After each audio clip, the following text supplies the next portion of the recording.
তো এই গল্পের শুরুতে আমরা দেখতে পারি ইয়ানজু নামের একটা ছেলেকে। আসলে সে তার কলেজের একটা বন্ধুকে আচ্ছা রকম করে ধোলাই করে কলেজের মধ্যে একটা ভয়ঙ্কর পরিস্থিতির সৃষ্টি করেছে। এই জন্য সেই ছেলেটার বাবা মা এসে ইয়াংজুকে আচ্ছা রকম করে ধোলাই করে, তাও আবার টিচার এবং তার মায়ের সামনে। তার মা এই সমস্ত ব্যাপারগুলো দেখার পরে কোনোভাবেই এগুলো সহ্য করতে পারছিল না। যদিও তার ছেলে মার খাচ্ছিল, তবে তার মায়ের করার মতো কিছুই ছিল না। এই জন্য যখন সে সেখান থেকে রাগ হয়ে চলে যাচ্ছিল, তখন ইয়ানজু দৌড়ে এসে তাকে বলে যে আসলে সেই ছেলেটা তোমার বিরুদ্ধে উল্টাপাল্টা বলেছিল, এই জন্যই বাধ্য হয়ে আমি তাকে মার দিয়েছি। তবে তখন ইয়ানজুর মা তাকে বলে যে যদি তোমার বাবা এই জিনিসটা জানতে পারে তাহলে কি হবে তুমি একবার চিন্তা করো। তবে তখন ইয়ানজু তাকে এক কথায় উত্তর দিয়ে দেয়, সে বলে যে সে আমার বাবা না। তো এরপর আমরা জানতে পারি ইয়ানজু আসলে পড়ালেখার পাশাপাশি একটা রেস্টুরেন্টে পার্ট টাইম জবও করে। যেহেতু ইয়ানজুর ঘরের পরিস্থিতি খুব একটা ভালো না, এই জন্য ইয়ানজুকে তার নিজের উপার্জন নিজেই করতে হয়। আর আজকে যখন সে রেস্টুরেন্ট থেকে বাইরে বেরোচ্ছিল, তখন সে দেখতে পারে একটা গরিব লোক তার ছেলেকে নিয়ে সেখানে বসে আছে। আসলে যেহেতু তাদের কাছে টাকাও ছিল না এবং ক্ষুধাও লেগেছিল, এই জন্য ইয়ানজু তার নিজের টাকা দিয়েই তাদেরকে নুডলস খাওয়ার জন্য দেয়। তবে তখন আমার ইয়ানজুকে সেই বাবাটা বলে যে আজকে আমার ছেলের বার্থডে, তবে তাকে গিফট দেওয়ার মতো কোনো টাকা পয়সা আমার কাছে নেই। আর এই সমস্ত ব্যাপারগুলো দেখার পরে ইয়ানজু কোনোভাবেই সহ্য করতে পারছিল না। মানে একটা বাবার অসহায়ত্ব সে কোনোভাবেই সহ্য করতে পারছিল না।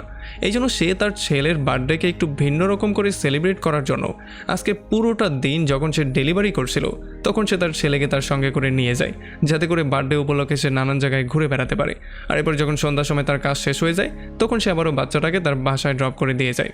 আর তখন আমরা জানতে পারি যে আসলে সেই গরিব লোকটার নাম ছিল জঙ্গুয়া। আসলে জঙ্গুয়া এখানের গ্যাংস্টারদের কাছ থেকে অনেক আগে কিছু লোন নিয়েছিল, তবে যেহেতু সেই লোনে হাই ইন্টারেস্ট ছিল, এই জন্য সেই লোনগুলো এখনও পরিশোধ করতে পারেনি।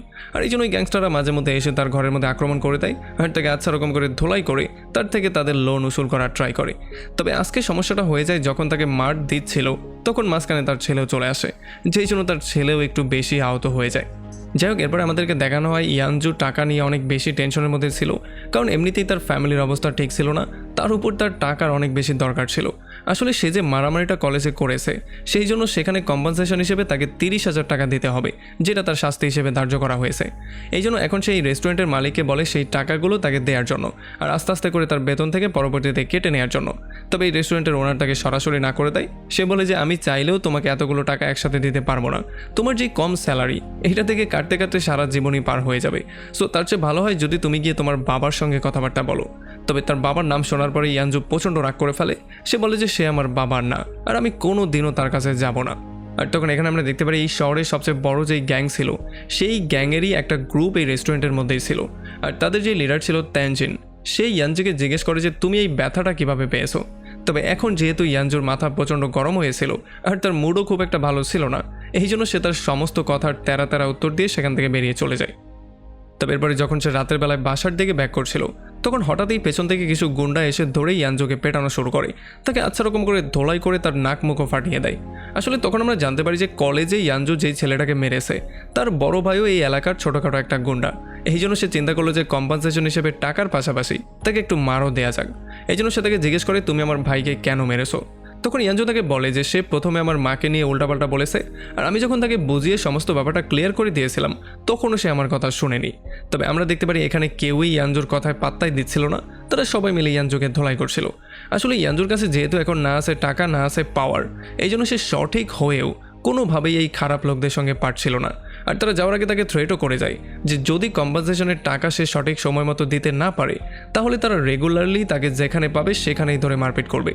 তো এখন এই ঝামেলা শেষ করার পরে যখন ইয়ানজু বাসায় ব্যাক করে, তখন সে জানতে পারে তার বাবা কাজ থেকে এখনও বাসায় ব্যাক করেনি। আসলে এই জিনিসটা ছিল ইয়ানজুর জন্য একটা সুখকর ব্যাপার, কারণ তার বাবা ছিল নেশাখোর একটা মানুষ, যে প্রত্যেকদিন মদ খেয়ে এসে ঘরের মধ্যে উল্টাপাল্টা রকমের কাজ করতো। আর তার রাগ স্যাটিসফাই করার জন্য সে ঘরের মধ্যে সবচেয়ে বেশি যাকে পেটাতো সেটা হচ্ছে ইয়ানজু। আর এই জন্য ইয়ানজু আজকে একটু স্বস্তির নিঃশ্বাস নেয়, কারণ আর যাই হয়ে যাক না কেন, যেহেতু তার বাবা আজকে বাসায় ব্যাক করেনি, তার মানে আজকে তাকে আর মার খেতে হবে না।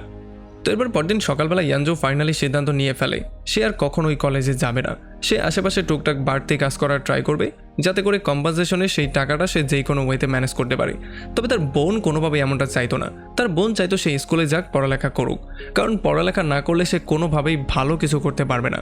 আর তার বোন সবসময় তার ভালো চাইতো, তার জন্য তার মায়াও লাগতো, তবে সে চাইলেও তার জন্য কিছু করতে পারতো না।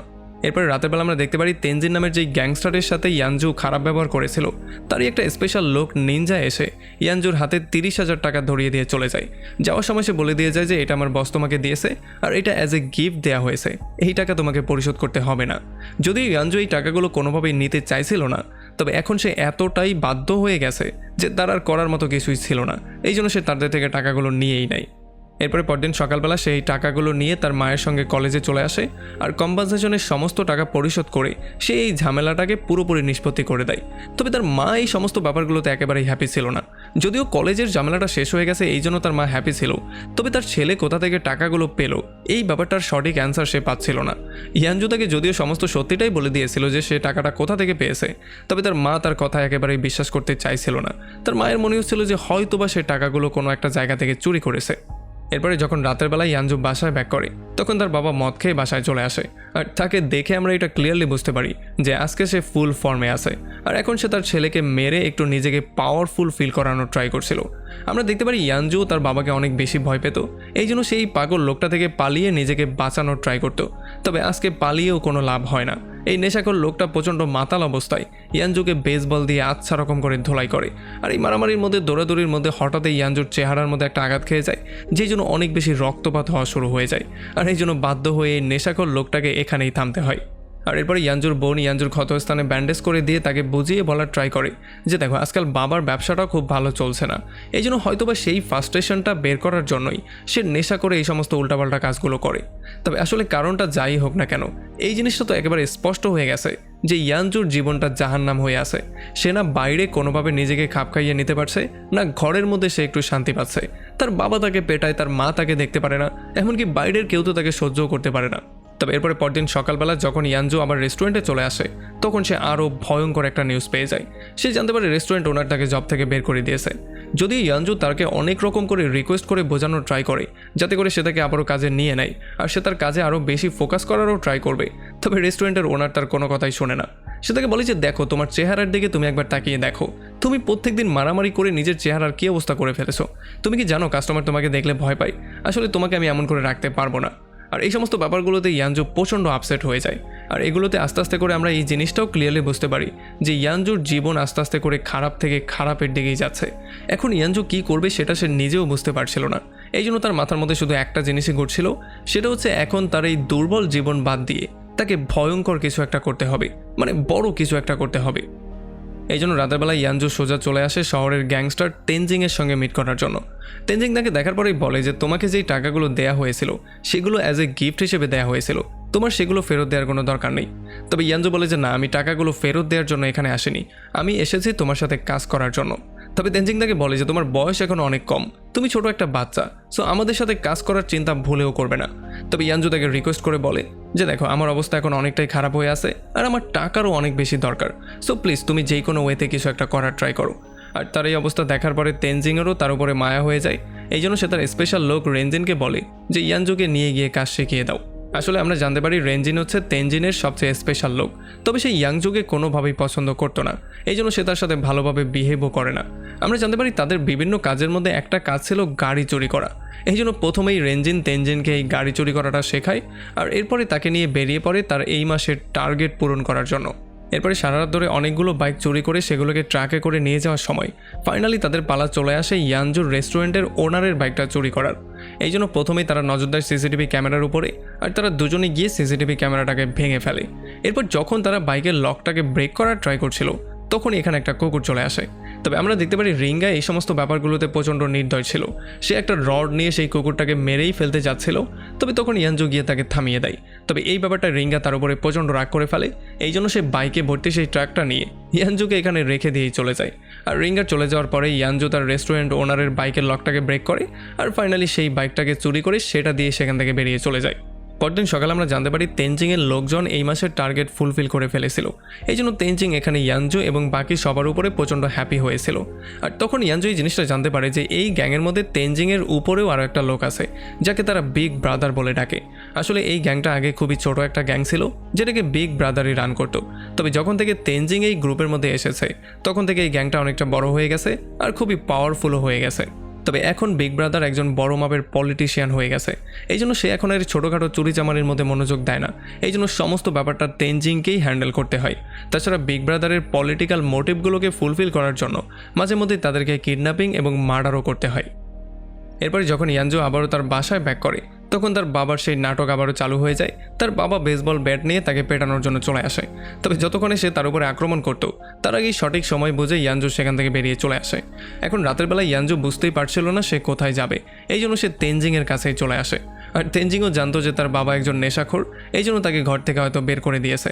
এই জন্য সে তাকে 3-4 ঘন্টা তার কাছে থাকার পারমিশন দিয়ে দেয়। আর যেহেতু ইয়ানজু একটু বেশিই ক্ষুধার্ত ছিল এই জন্য তেনজু তার জন্য খাবারও বানায়। আর তাকে খাবার খেতে খেতে সে জিজ্ঞেস করা শুরু করে যে তোমার এই অবস্থা আসলে কিভাবে হলো। তখন ইয়ানজু তাকে ক্লিয়ার করে সমস্ত ব্যাপারগুলো বলে। সে বলে যে ঘরে যেই লোকটা আমার এই অবস্থা করছে সেই লোকটা আসলে আমার সৎ বাবা। আমার বাবার মৃত্যুর পরে আমার মা আরও একটা বিয়ে করে ফেলেছিল শুধুমাত্র এই জন্য যাতে করে আমাদের মাথার উপরে বাবার ছায়া থাকে। তখন এই সিদ্ধান্তটা আমার কাছেও ঠিক মনে হয়েছিল, আমিও খুবই হ্যাপি ছিলাম। তবে আস্তে আস্তে করে পরিস্থিতি খারাপ হওয়া শুরু হয়ে যায়। আর যখন থেকে তার বিজনেস ডাউন হয়ে গিয়েছে তখন থেকে তো তার অবস্থা আরও বেশি খারাপ হয়ে গিয়েছে।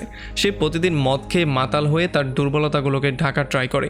তবে যদি এতে করে কোনো কাজ না হয় তাহলে সে বাচ্চাদেরকে এসে মারা শুরু করে, মানে এমন করে সে তার ফ্রাস্ট্রেশন বের করার ট্রাই করে। আসলে তেনজিং ও ইয়ানজুর এই সমস্ত ব্যাপারগুলো খুব ভালো করে রিলেট করতে পারে, কারণ তার ছোটোবেলাটাও কিছুটা এমনই ছিল। আর এই সমস্ত ব্যাপারগুলোর জন্যই সে এত ছোট বয়সেই গ্যাংস্টার হওয়ার সিদ্ধান্ত নিয়েছিল। এই জন্য তেনজিং ইয়ানজুকে জিজ্ঞেস করে যে আসলে তোমার জীবনের লক্ষ্যটা কী। তখন ইয়ানজু বলে আমার জীবনের লক্ষ্য অনেক বেশি টাকা ইনকাম করা। তেনজিং তাকে জিজ্ঞেস করে এত বেশি টাকা দিয়ে তুমি আসলে করবেটা কি। তখন ইয়ানজু বলে যে এই টাকাগুলো দিয়ে আমি এখান থেকে নরওয়ে চলে যাব, কারণ আমি শুনেছি সেখানের মানুষজন অনেকটাই ভালো হয়, তারা সবার সাথেই ইকুয়ালি ট্রিট করার ট্রাই করে। তবে তখন তেনজিং তাকে বলে যে আসলে এই সমস্ত ব্যাপারগুলো শুধু মুখেরই কথা, আসল কথা হচ্ছে দুর্বলদের জন্য কোনো দেশই হয় না। যদি তুমি সার্ভাইভ করতে চাও তাহলে প্রথমে তোমাকে একটু স্ট্রং হতে হবে। তো এরপর পরদিন সকালবেলা আমরা দেখতে পারি তেনজিং গ্যাংয়ের লিডার মানে বিগ ব্রাদার তাদের সঙ্গে মিট করতে চলে আসে। আর এখানে সে এসে তেনজিংকে বলে যে একটা বিশাল বড় সমস্যা হয়ে গেছে। আসলে ইলেকশন কমিশনের একটা অফিসার যে কিনা আগে আমাদের জন্যই কাজ করতো, কিন্তু এখন সে হঠাৎ করেই পোল্টি দিয়ে দিয়েছে, মানে এখন সে আমাদের রাইভাল গ্যাংয়ের জন্য কাজ করা শুরু করে দিয়েছে। আর যদি আমরা সময় থাকতে তাকে সরাতে না পারি তাহলে খুব শীঘ্রই এই ইলেকশনটা আমরা হারতে যাচ্ছি। আর একবার যদি আমরা ইলেকশনটা হেরে যাই তাহলে আমার নাম তো মুছে যাবেই, তাছাড়া এই গ্যাংটাকেও হয়তোবা আমি রক্ষা করতে পারবো না। তো এরপরে বিগ ব্রাদারে যাওয়ার পরে যখন তেনজিং আর তার গ্যাংরা মিলে এই জিনিসটা চিন্তা করছিল যে আসলে সেই লোকটাকে কিভাবে টাইট দেয়া যায়, কারণ যেহেতু সে ইলেকশন কমিশনের বড় একজন অফিসার এই জন্য তাকে জানে মারাটাও খুব রিস্কি হবে আর খুবই ভয়ঙ্কর পরিণতিও হতে পারে। এখন এগুলো নিয়ে যখনই তারা ডিসকাশন করছিল তখন পাশে থেকে ইয়ানজু বলে ওঠে যে যদি আমরা সেই লোকটাকে কিডন্যাপ করে তাকে বেহুশ করে কোনো একটা মেয়ের সাথে আপত্তিজনক অবস্থায় কিছু পিকচার ক্লিক করে ফেলি তাহলে খুব সহজেই তাকে আমরা ব্ল্যাকমেইল করতে পারবো। আর এই ব্যাপারটা তেনজিংয়ের অনেক বেশি পছন্দ হয়, এই জন্য তারা সবাই মিলে প্ল্যানিং করা শুরু করে কিভাবে তারা এটাকে বাস্তবায়ন করতে পারে। এখন এটার জন্য প্রথমেই তারা একটা ফেক ট্যাক্সি ড্রাইভারের লাইসেন্স বানায় যাতে করে সেই লোকটাকে কিডন্যাপ করতে সুবিধা হয়। তবে যেহেতু এই কাজটা করার জন্য তারা তাদের গ্যাংয়ের কাউকে ইউজ করতে পারবে না এই জন্য তারা ফাইনালি ধরে নিয়ে আসে সেই গরিব লোকটাকে, মানে যেই লোকটার কাছে ইয়ানজু গ্যাং কিছু টাকা পয়সা পেত। আর এই লোকটা হচ্ছে সেই লোকটা, মানে সেই ছোট্ট ছেলেটার বাবা যাকে মুভির শুরুতে ইয়ানজু তার বার্থডের সময় পুরো শহরটা ঘুরিয়ে দেখিয়েছিল। আসলে এই লোকটাকে প্রথমে তারা ট্রিটমেন্ট করে সেই টার্গেটকে একটা নির্জন জায়গায় নিয়ে যাওয়ার জন্য বলে, আর যাতে করে সে উল্টাপাল্টা কিছু করতে না পারে এই জন্য তারা ইয়ানজুকে প্রথমেই গাড়ির ডিকির মধ্যে ভরে দেয়। তো এরপরে যখন তারা টার্গেটকে পিক করে একটা নিরিবিলি জায়গার দিকে যাওয়া শুরু করে তখন ট্যাক্সি ড্রাইভার আসলে জানতো না যে তেনজিং তাদের জন্য কীরকম ফাঁদ পেতেছে। এই জন্য সে সেই গভর্নমেন্ট অফিসারের সাথে তেনজিং গ্যাং সম্পর্কেই কথাবার্তা বলা শুরু করে।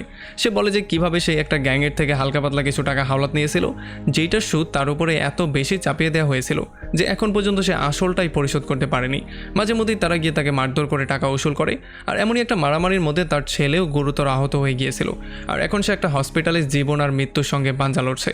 আর এই সমস্ত ব্যাপারগুলো যখন দূর থেকে ইয়ানজু শুনছিল তখন সেই জিনিসটা ক্লিয়ারলি বুঝতে পারে যে আসলে এই লোকটাকে আজকে তেনজু আচ্ছা রকম করে ধোলাই করবে, কারণ সে জানতো না যে তেনজু পেছনের গাড়িতেই তাদেরকে ফলো করে আসছিল। যদি এই ড্রাইভার উল্টাপাল্টা কিছু একটা করে ফেলে তাহলে সে তেনজুর গ্যাং থেকে কোনোভাবেই ছাড়া পাবে না। আর এরপর যখন এই ড্রাইভার সেই লোকটাকে আরও বেশি ইনফরমেশন দেওয়া শুরু করে তখন সেই লোকটা পুলিশে ফোন দেওয়ার সিদ্ধান্ত নেয়। তবে যতক্ষণে সে পুলিশে ফোন দিয়ে কিছু একটা বলতে যেত তার আগে ইয়ানজু গাড়ি থেকে বাইরে বেরিয়ে সেই লোকটাকে ওষুধ দিয়ে সেখানেই বেহুশ করে ফেলে।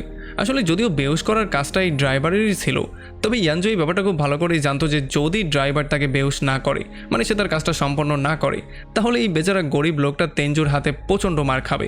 এই জন্যই সে এসে তার কাজটা প্রথমে নিজে করে আর পরবর্তীতে তেঞ্জুর কাছে গিয়ে মিথ্যা কথা বলে সে এই গরিব লোকটাকে সেভও করে ফেলে। এরপর ফাইনালি সেই লোকটাকে তারা একটা স্পেশাল জায়গায় নিয়ে আসে আর বেহুশ অবস্থায় একটা মেয়ের সাথে উল্টাপাল্টা অনেকগুলো পিকচার ক্লিক করে ফেলে। এখন যেহেতু তাদের মিশন কমপ্লিট হয়ে গেছে, এই জন্য তারা সবাই খুবই হ্যাপি ছিল। তারা ইয়ানজুর সাথে সাথে সেই ট্যাক্সির ড্রাইভারকেও কিছু টাকা দেয়। তবে আমরা দেখতে পারি এই ট্যাক্সির ড্রাইভার এতদিনে তাদেরকে অনেক বেশি হেট করা শুরু করে দিয়েছিল। এই জন্য সে তাদের টাকাগুলো তাদের চোখের সামনেই ছেড়ে ফেলে।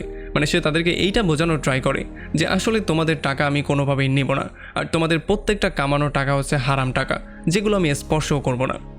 যাই হোক, এরপর আমরা দেখতে পারি ইয়াংজুকে এখন পর্যন্ত তার কলেজের কিছু ছেলেরা বিরক্ত করত। আর যখন তেনজিং এই ব্যাপারটা জানতে পারে, তখন সে রিঙ্গাকে পাঠায় এই জিনিসটাকে সলভ করার জন্য। আর রিঙ্গা সেখানে যাওয়ার পরে আচ্ছা রকম করে তাদের সবাইকে ধোলাই করা শুরু করে, যেগুলো দেখার পরে ইয়ানজু একটু বেশি ভয় পেয়ে যায়। যদিও ইয়ানজু এখন নামে একজন গ্যাংস্টার হয়ে গিয়েছিল, তবে সে মানুষ তো দূরের কথা, কোনো জীবজন্তুর রক্ত বের করাটা পর্যন্ত পছন্দ করতো না। তবে রিঙ্গা তাকে ক্লিয়ার করে এই ব্যাপারটা জানিয়ে দেয়, যদি সে গ্যাংস্টার হতে চায় তাহলে তাকে এগুলো সহ্য করতেই হবে। তো এর কয়েকদিন পরে সেই ট্যাক্সি ড্রাইভার আবারও তেনজিংয়ের আড্ডাখানায় চলে আসে। আসলে সেই লোকের আর্থিক অবস্থা এখন অনেকটাই খারাপ চলছিল, এই জন্য সে এই মাসের ইন্টারেস্ট দিতে পারছিল না। এই জন্য তেনজিংয়ের লোকজন তার বাইক নিয়ে চলে এসেছিল। এই জন্য সে এসে তাদেরকে ধমক দিয়ে বলে যে তোমাদের জন্য আমার ছেলে এখন হসপিটালে আছে, তোমরা কোথায় আমার উপরে দয়া করবে সেটা না করে তোমরা আমার উপরে আরও বেশি বল প্রয়োগ করার ট্রাই করছো। তবে কেউই তার কোনো কথা শুনছিল না, মানে কেউ তাকে পাত্তাই দিচ্ছিল না। এই জন্য সে তাদের উপরে চিল্লাচিল্লি করতে করতে সে নিজের উপরেই আঘাত দেওয়া শুরু করে। তবে তখন আবার ইয়ানজু তাকে কোনো রকমের শান্ত করে আর সেখান থেকে পাঠিয়ে দেওয়ার ব্যবস্থা করে। তবে এরপর রাতের বেলায় ইয়ানজু সেই গরিব লোকটার বাইক, মানে যেইটা তেনজিংয়ের লোকজন চুরি করে নিয়ে এসেছিল, সেইটা সে তাদের থেকে চুরি করে আবার সেই গরিব লোকটাকে দিয়ে দেয়। তো এরপরে যখন ইয়ানজু বাসায় ব্যাক করে, তখন তার বাবা আগের মতোই নাটক শুরু করে দেয় আর তার সাথে ঝগড়া ঝামেলা করা শুরু করে। একটা সময় যখন সে ব্যাট নিয়ে তাকে পেটানোর জন্য আসে, তার আগেই এখানে তেনজিং তার লোকজন নিয়ে চলে আসে। সে এখানে এসে ইয়ানজুকে বলে যে তুমি আমাদের বিরুদ্ধে গিয়ে বিশাল বড় একটা ভুল করেছো, এখন এটা শাস্তি তো তোমাকে পেতেই হবে। আর তাকে শাস্তি দেওয়ার জন্য সে সাইডের একটা রুমে নিয়ে তার একটা নকই তুলে ফেলে। তবে ইয়ানজু তাকে এটা ক্লিয়ার করে বলে দেয় যে তোমাদের মধ্যে মনুষ্যত্ব পুরোপুরি মরে গেছে, তোমার জন্য সেই লোকটার ছেলে এখন হসপিটালে আছে, তোমাদেরকে একটুও দয়ামায়া হয় না? সেই ছেলেটা তো কোনো দোষ করেনি, সেই ছেলেটার বয়স ছিল মাত্র 7 বছর। এখন এই সমস্ত ব্যাপারগুলো শোনার পরে তেনজিং ওই জিনিসটা বুঝতে পারে যে আসলে ভুল তো তাদের দ্বারাও হয়েছে। এই জন্য সে নিজেকেও শাস্তি দেওয়ার সিদ্ধান্ত নেয় আর নিজেরও একটা নখ সেই ইয়ানজুর সামনেই তুলে ফেলে। তো এর কয়েকদিন পরে আমরা দেখতে পারি তেনজিং ইয়ানজুকে তার একটা স্পেশাল কাজের জন্য পাঠায়। আসলে তাদের একটা লোক ছিল যে কিনা তাদের থেকে অনেকগুলো টাকা নিয়ে ফেলেছিল, তবে এখন পর্যন্ত তাদের বলা কাজগুলো সে কমপ্লিট করেনি।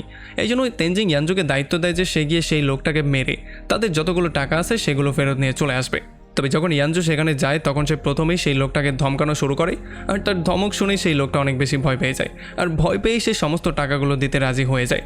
যদিও ইয়ানজুকে অর্ডার করা হয়েছিল তাকে মারার জন্য, ইয়ানজু মারার ট্রাইও করেছিল, তবে সে কোনোভাবেই কোনো মানুষকে মারতে পারছিল না, মানে যেহেতু এর আগে সে কোনোদিনও এই কাজটা করেনি। এই জন্য সে তাকে একটু আহত করেই তার থেকে টাকা পয়সা নিয়ে বেরিয়ে চলে আসে। তবে যখন সে রাস্তা দিয়ে বাইক নিয়ে যাচ্ছিল, তখন হঠাৎই তার বাইকের মধ্যে কোনো একটা সমস্যা হয়ে যায় আর তার গুরুতর একটা অ্যাক্সিডেন্ট হয়ে যায়। আর যখন সে জ্ঞান ফিরে পায়, তখন সে দেখতে পারে অ্যাক্সিডেন্টে তার জীবনটা সেভ তো হয়ে গেছে, তবে তার সমস্ত টাকাগুলো পানির মধ্যে ভেসে চলে গিয়েছে।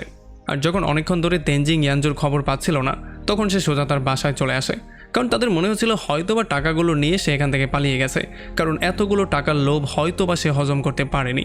এই জন্য তেনজিং তার মায়ের মোবাইল দিয়ে তাকে কল দেয়। তবে ইয়ানজু তাকে এটা ক্লিয়ার করে বলে যে আমি আসলে এখান থেকে কোনো জায়গায় পালাইনি, বরং আমি যেই বাইকটা নিয়ে গিয়েছিলাম সেই বাইকেই কোনো একটা সমস্যা হয়েছিল, যেই জন্য আমি অ্যাক্সিডেন্ট করে ফেলেছিলাম। আর বেশিরভাগ টাকা তো নদীর মধ্যে ভেসেই চলে গিয়েছে, আমার কাছে এখন অল্প কিছুই টাকা আছে। আর যখন বাইকের খারাপের কথা শুনতে পারে, তখন তেনজিং এই জিনিসটা ক্লিয়ারলি বুঝতে পারে যে এই কাজটা হয়তোবা রেঙ্গারই কাজ। এই জন্য সে রিঙ্গাকে তার সঙ্গে মিট করার জন্য ডাকে আর তাকে আচ্ছা রকম করে ধোলাই করে, কারণ সেইটা খুব ভালো করেই জানতো যে আসলে ইয়ানজুকে রিঙ্গা একেবারেই দেখতে পারে না। এখন ভুল যারই হোক না কেন, ইয়ানজুর মাধ্যমেই টাকাগুলো গায়েব হয়ে গেছে, এখন এই টাকাগুলো ইয়ানজুকেই পরিশোধ করতে হবে। আর এই টাকাগুলো পরিশোধ করার জন্য তাকে অনেক অনেক চুরি করতে হবে। এই জন্য সে পুরো রাত অনেকগুলো দোকানে গিয়ে চুরি করে, যেখানে যেই টাকা পয়সা পেত, যা মূল্যবান জিনিস পেত, সেগুলোই সে নিয়ে আসা শুরু করে।